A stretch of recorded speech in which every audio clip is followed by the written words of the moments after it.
This lesson, we're going to learn how to solve polynomial inequality by looking at a graph.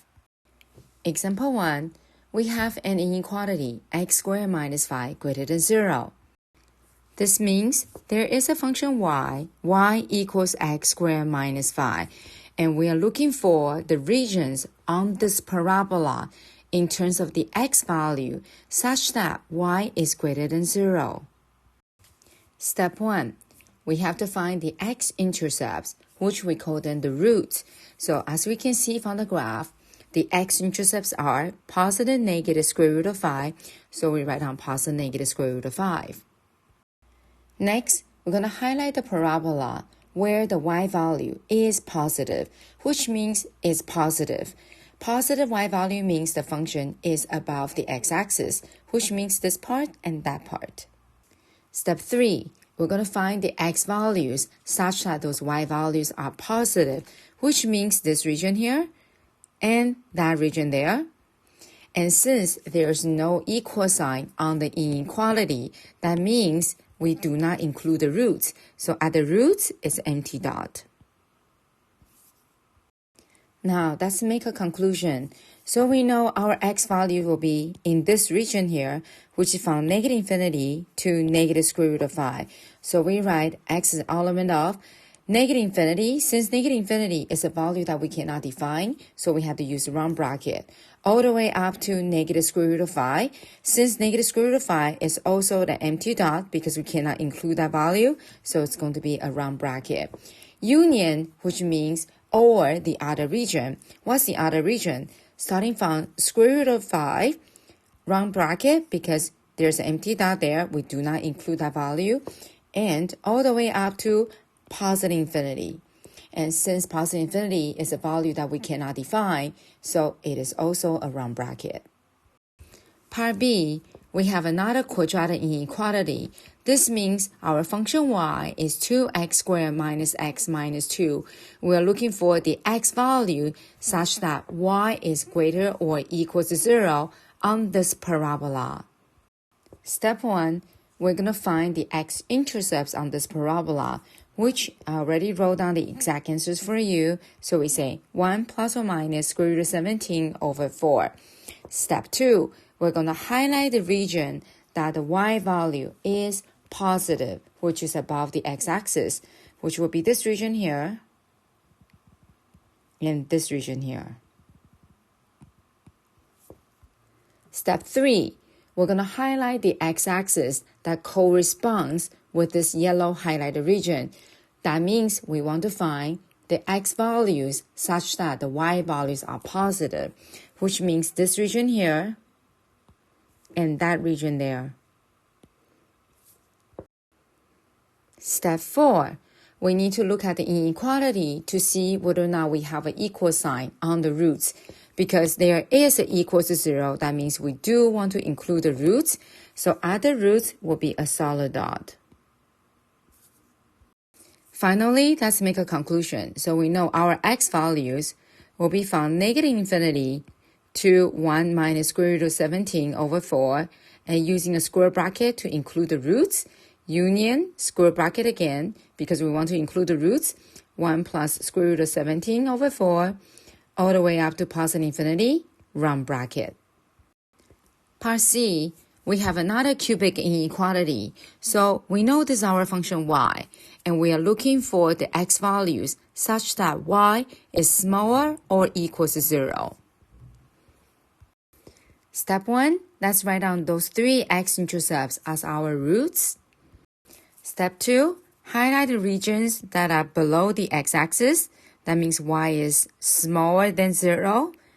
Step 3, let's highlight the x-axis that corresponds with this yellow region. So it will be here and here. And step 4, let's verify with our original equation to see whether or not we have an equal sign. And we do. That means we are going to include the zeros. And finally, we can make our conclusion. According to the pink highlighted region, we will say x is element of negative infinity to 0.586 square bracket union square bracket 2 all the way to 3.414 square bracket. Part D, we have a quoted inequality. Once again, we know this is our function y, and we are looking for the x values such that y values are smaller or equals to 0. Step 1, let's write down the x-intercepts. Step 2, let's highlight the graph where the y values are below the x-axis. Step 3, let's highlight the x-axis that corresponds with this yellow region. Then we are going to check our inequality to see whether or not we want to include the roots. And we do see an equal sign there. That means we do want to include the roots. So those two x-intercepts become solid dots. Now we can make our conclusion. According to the pink highlighted region on the x-axis, we can say x element of square bracket, because we do want to include the roots, negative 3.21 all the way up to 1.546 square bracket. Example 2, now we are going to compare two functions.